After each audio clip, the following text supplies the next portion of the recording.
Well, good afternoon and welcome to the Small Business Briefing. It's Monday, October 11th. I'm Rob Fowler, the CEO of SBAM, and Brian Calley, president of SBAM, is my co-host. Today is Columbus Day, or Indigenous Peoples Day. I think actually, Brian, for most people, it is a regular work day. For most small business people, it's maybe a bank holiday or a federal or state employee holiday, but not really for most small business owners. When you're a small business owner, days off, it's not really a thing. As we deal with and serve and work with small business owners, it's hard not to have just a tremendous and high level of respect for the work ethic and the idea that really, whether the business is open or not at the moment, the small business owner is always on. Absolutely. And I should mention that this briefing is brought to you by Marana Group, a data documents and distribution services company in Kalamazoo, Michigan. So we appreciate their sponsorship. You can find out more at maranagroup.com. It's Data Monday.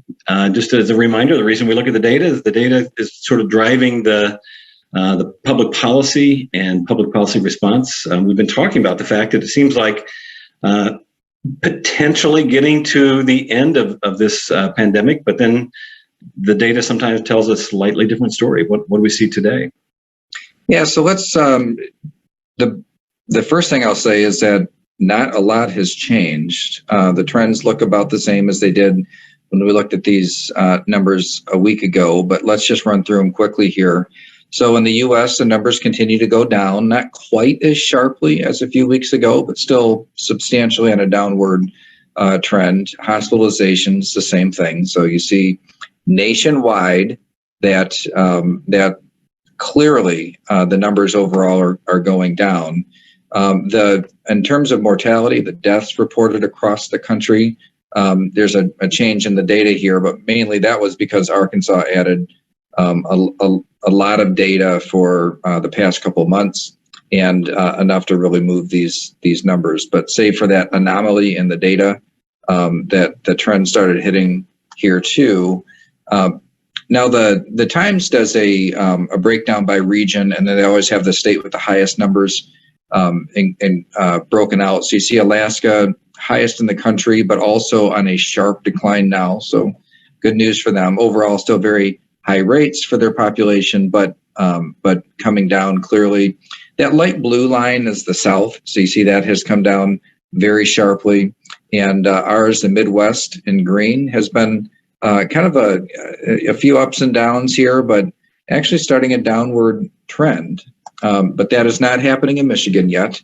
Michigan has looked different than other places. Our numbers didn't go up as high as most others. We'll look at Ohio in a moment, but I thought, now that we're looking at more than, it's like a year and a half of data here, it looks a little different if you look at just the last 3 months, and you can see how consistent and relatively slow that this increase has happened. And so it's going up. These bars here, because you see these bars, those are because the state reports multiple days at a time. They don't report every day.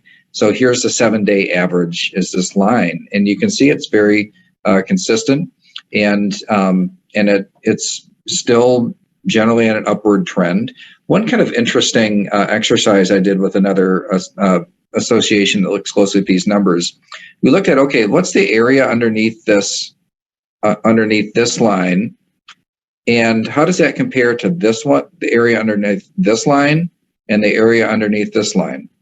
And if we were to assume that this many people are in a wave and our wave is just going slower, we're about 2 weeks or so from hitting a crest where it would start to come back down.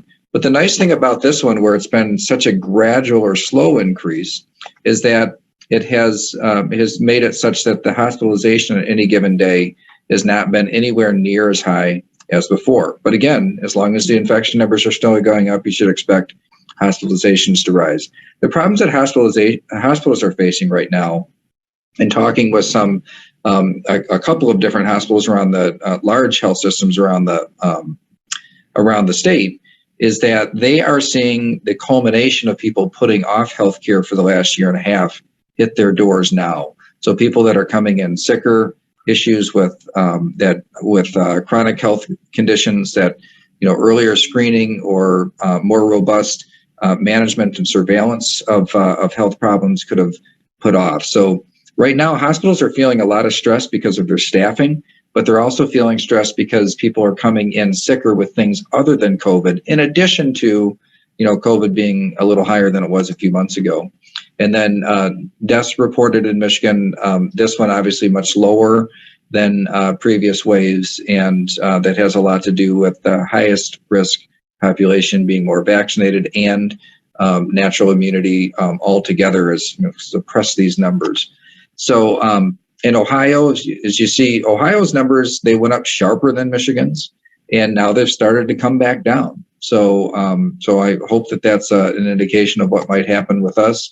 Their hospitalizations up, as you can see, proportionately to their previous peak in hospitalizations, higher than Michigan's. But again, starting to come back down. Ours have not started to come back down yet.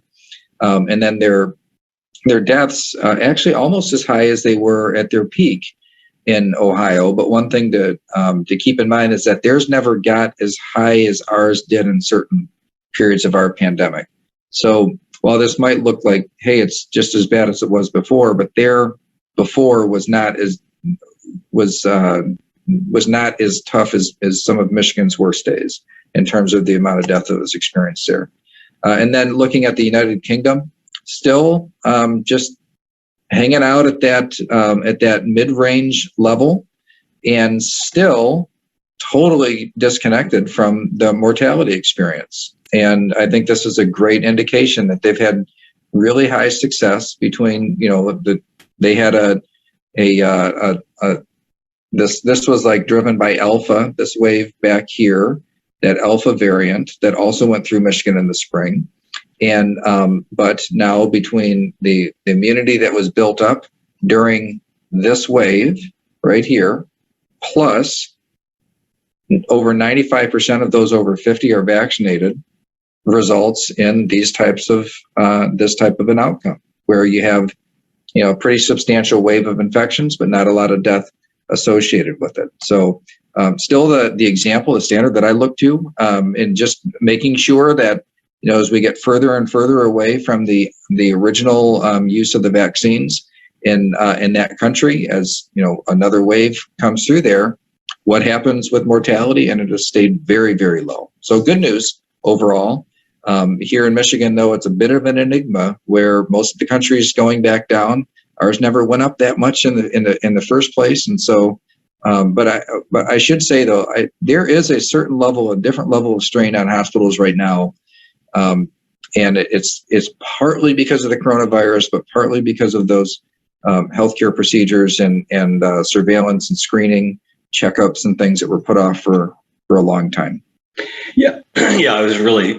That's kind of where my head was going. The hospitalization numbers, which drive the state's pandemic emergency powers, are encouraging. But you hear in the broader context what's going on with hospitals, that between staffing shortages and, as you just mentioned, the other services being sought now that were put on hold before, hospitals really are at capacity in a lot of areas. They are, and it's especially the ICU beds. That's the area that what'll happen is that somebody might need a procedure, and then they're scheduled to be in the ICU for just a little while after that procedure, and so that's where I think that it gets kind of dicey. Is that if you've got something that's scheduled, but you're getting short on beds, do you put that off longer to leave more capacity in case you need it? These are the types of decisions that are being made. And then you put on top of that the staffing shortage, it exacerbates everything.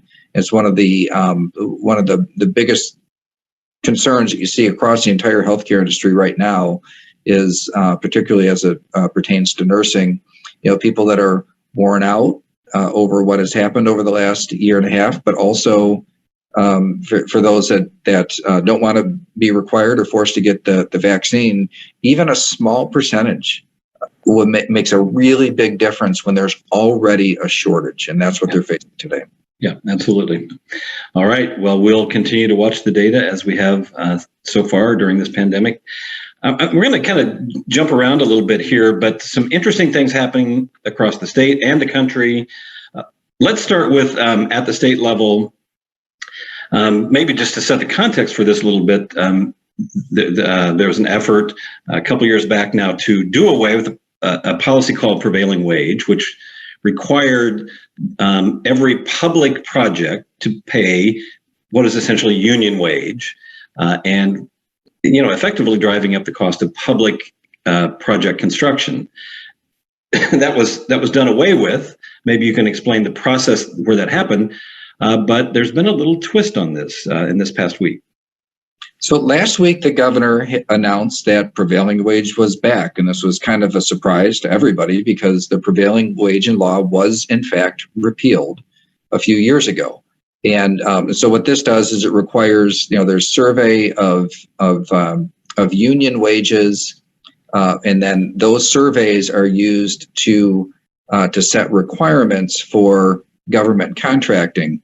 Now, the example used generally is for roads. Now, the federal government has a prevailing wage law, so even though Michigan repealed its prevailing wage law, it didn't necessarily have a big impact on roads and bridge construction here in Michigan because most of those projects have federal dollars that have to meet the federal requirements for prevailing wage.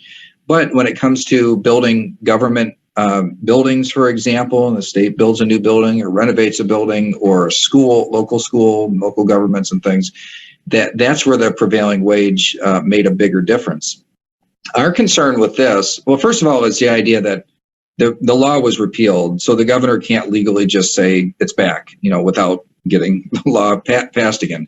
So it's kind of a built-in legal challenge, a challenge that the governor is likely to lose when it goes through the process. But it's a little disappointing, a lot disappointing, because it creates a lot of uncertainty and just extra legal fight and confrontation at a time when it's certainly not needed.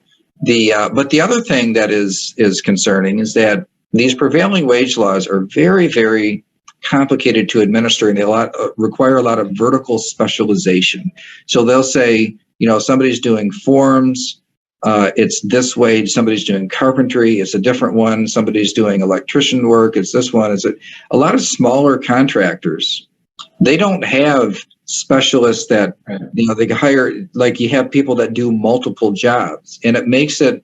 Prevailing wage laws basically say small businesses need not apply for government work. And so from a contracting standpoint, prevailing wage laws coming back mean that small businesses will not be able to bid on government work in any meaningful way. So this will be something that I expect once, right now it's just been basically a press release, but when that turns into a real policy, that I expect will be very involved in getting back to a point where we were before last week, which was that the prevailing wage law was repealed, and everybody there's no government protectionism between different bidders. That it's just a matter of the best bid, the best value wins. I will say the other thing too is that state government is not limited to, in their bidding process, is not limited to lowest priced. It's best value. So they have the ability already, without prevailing wage laws, to ensure that people have the right training, that they have the right background and credentials and right quality to their work. Really, prevailing wage for small businesses, it takes them out of being even able to bid in a meaningful way, let alone the built-in system there to award it to union shops, which mostly are not small businesses as well. Yeah. Well, I expect we'll be talking about this one for a little while. Let's kind of move to the national level. We've been talking about this issue of the banks being required to give information about private individuals and companies' banking accounts to the IRS. And there's an apparent compromise. I don't know if I should use that word on this issue. It's still very much alive in Washington because because Janet Yellen really wants this to happen for some reason. What's the compromise we're hearing about? Yeah, and this is what they always do. So they come out with something that is outrageous, and then they make it a little less outrageous, and then they act like it's a big give. But so originally they said any bank account or credit union account, personal, business, everything, that has in the last year had a balance over $600. I actually thought it was an average balance of $600, but it had a balance of $600 at any point in the last year. And so it's virtually every account, almost every account would qualify for that. And so the idea that all inflow and outflow, not cash, but all checks, written, ACH, transactions in and out would have to be reported to the IRS. They estimated that they would collect, if they had that information, they could collect $460 billion in additional revenue for the federal government. So what they are now saying in terms of compromise is, well, we'll just do, we'll make that threshold $10,000. So any account with $10,000 at any point in the last year, that kind of misses the point. I mean, first of all, it's a Fourth Amendment violation because they're looking for, essentially it's to say we're going to get into all of your financial business, your financial transactions, regardless of whether we have a reason to believe that you've done anything wrong on your taxes. And so clear Fourth Amendment violation. But it's also this idea of, in this case, it targets it more at small businesses. So at this point, they're saying, well, we're going to take a lot of personal bank accounts out of the mix here, and we're going to go after the small business accounts. And like with the idea that most businesses of any size at some point during a year are going to exceed $10,000. But the thing is, like, let's say they go back and they say, we're going to make it $50,000 or we'll make it $75,000. That's not really the point. The idea that financial transactions would be proactively reported to the IRS so that they could go through and do a fishing expedition. And then when you consider just the politicalization of everything these days, and just giving that much data into the government, and then you put cybersecurity on top of that. One of the most cyber attacked entities in the world is the U.S. Treasury. So the idea of putting all of America's financial transactions into that system, I mean, everything about it is wrong, and this policy needs to be defeated. But I'm concerned about it because it might, on its surface, sound reasonable that, well, it was 600, they're going to compromise and do 10,000. It's still not reasonable. The policy itself, on its very face, no matter what threshold you pick, is not right. And so we'll stay on opposition to it in order to make sure and put it in the context of small business. I mean, I think they're still really driving here at the heart of getting more taxes. And if you look at where, again, we covered this before, where they're doing their new hiring in the small business division of the IRS, they know that that's where the majority of it comes from. The talking points might say billionaires, but there are not enough billionaires to make a difference on the federal budget in terms of changing their tax rates. And so they really, in order to get the amount of additional revenue that they want, they need to get into the small business community, which is, half of all jobs in America come from small business. And that's unfortunately where the real target in this revenue generation proposal, in most of the revenue generating proposals they have on the table, are ultimately where it comes from, small business. Yeah. You couple that with the fact that they're really beefing up the small business enforcement area, auditing area of the IRS. They know they can't say small business. They know that that's dangerous business from a political standpoint, But all the signs tell us that's exactly where they're pointing all of this. So we'll be paying attention to this and continuing to do our advocacy. And we appreciate all those who jumped in on this to talk to their, or write to their congressman or their U.S. senator. Let's stay on the federal issue for a minute. The jobs numbers came in this past week.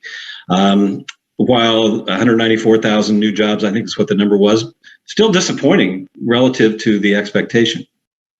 It was. So these are it's the non-farm payroll at 194,000, and it was expected to be more like 500,000, and even 500,000 was a low estimate, and so it came in, less than half of what was expected, and this is on top of another month in August, which the numbers were pretty anemic there too. They actually revised upward the August outcomes, and but still way less than what we were experiencing in the beginning of the year. But this shouldn't be surprising, because when it comes to, if you can't fill jobs that are currently open, who's going to make new jobs? And so this labor shortage, and then you put on top of that the supply chain struggles that are happening. If you can't get the things that you need in order to run the business, so even if you have people, but you can't get the things to run the business, it's going to reduce the amount of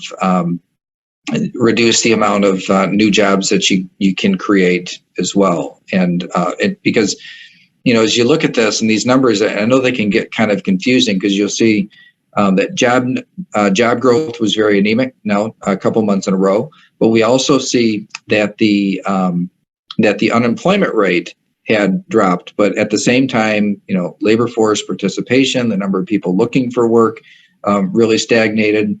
That you put all of these factors together, and none of it points in a good direction. And we've been talking about inflation as well, and all of this figures into that too. I'm kind of in the market for a new to me car. I buy used cars, but there's such a shortage in so many different ways, and it's really it's hitting everywhere. One of the fastest or the highest inflation areas has been in used cars, and then parts for used cars, and that's kind of an example that a lot of people would have an experience with. But you take what you know about that, or what you see happening in restaurants. It's really happening across all different types of industries right now.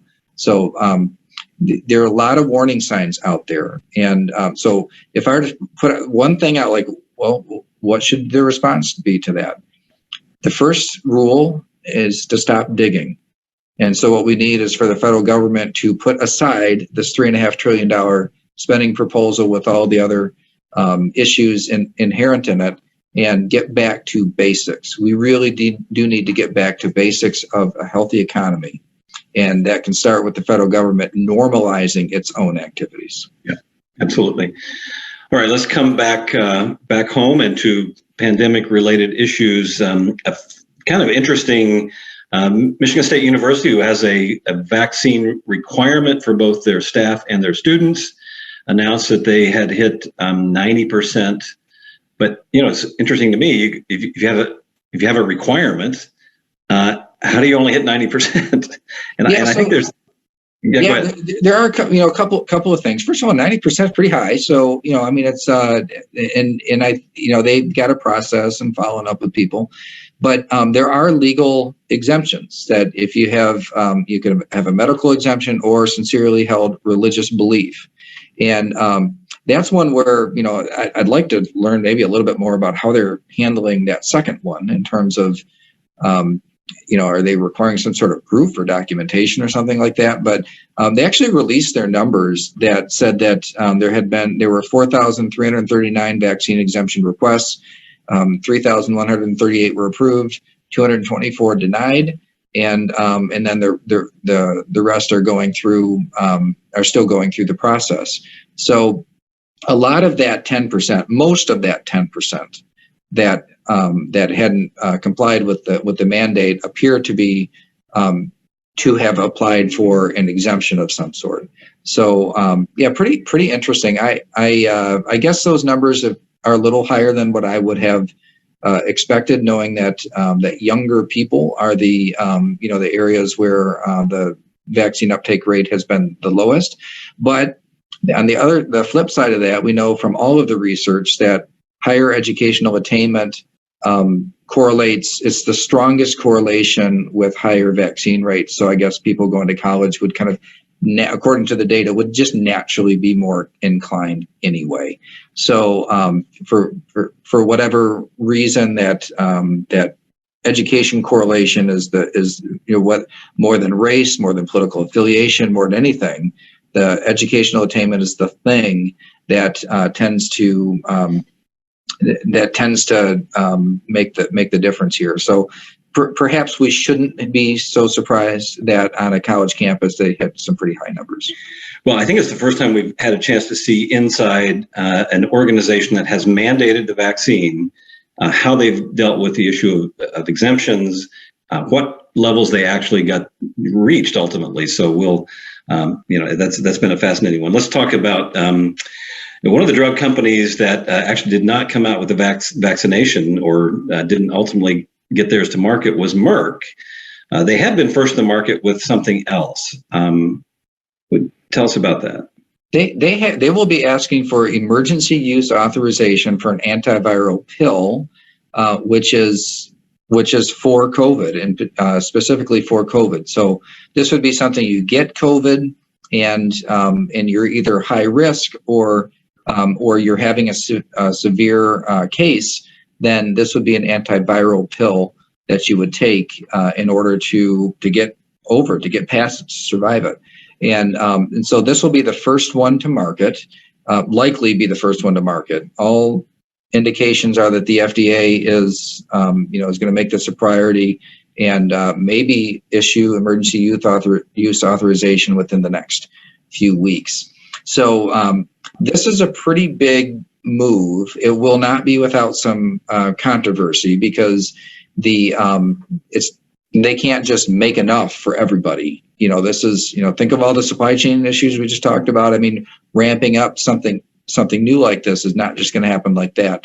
The federal government did put in a pre-order for 1.7 million Americans, and that's not doses. I think the regimen is something like 40 pills over a matter of many days. But the cost at $700 per patient is a lot less than what is on the market today in terms of the most used therapies and treatments. So, but I think where things are going to get complicated is when there's demand for it, a lot of demand for it that exceeds what can be supplied at the time. Pfizer and others are going to have, apparently are going to put some requests in for some antivirals that they have been using as well, but this will be the first to the market. All right. Hey, I want to just mention to those who are viewing today that we have a new member benefit. We've begun to talk about it.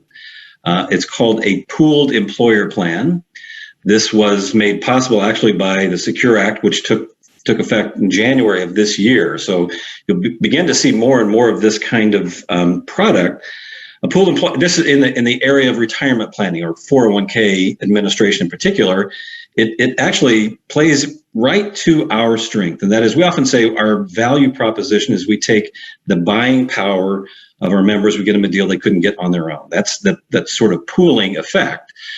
This is exactly that. This is the ability to take a group of small businesses, put them together, administer them together through a third party like SBAM, and save money. And we have now launched this new member benefit. I'm really excited about it because I think it's going to drive a lot of value. It's going to drive a lot of savings to our members.